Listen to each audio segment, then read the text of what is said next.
Avui estem especialment contents perquè quan lluites durant anys conjuntament amb la societat civil, com és el cas de la xarxa d'entitats, per assolir un objectiu, en aquest cas doncs, que reposin les columnes de Puig i Cadafalch i al final te n'en surts, doncs no pots més que estar content. És el premi a l'esforç de tots aquests anys d'una injustícia.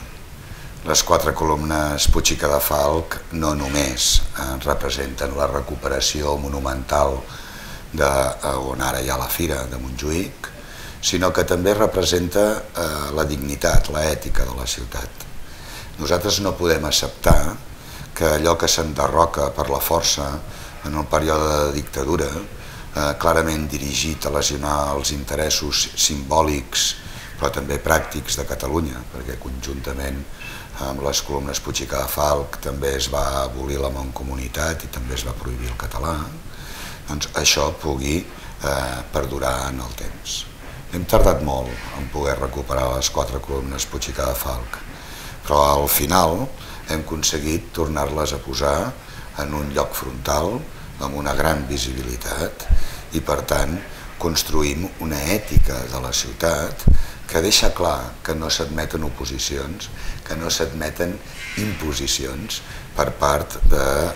força i per part dels períodes dictatorials. Amb ella hem fet una mostra, jo diria, de tenacitat. Tota la ciutat ha fet una mostra de tenacitat, perquè ha anat persistint per superar les diferents adversitats que es produïen fins al final poder-les superar totes.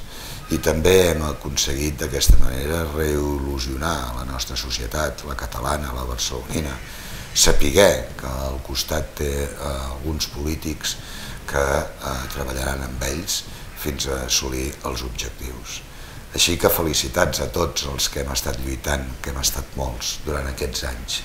perquè les columnes de Puig i Cadafalch no només es reposessin, sinó que es reposessin en un lloc central, es reposessin amb la mateixa visibilitat que havia previst Puig i Cadafalch.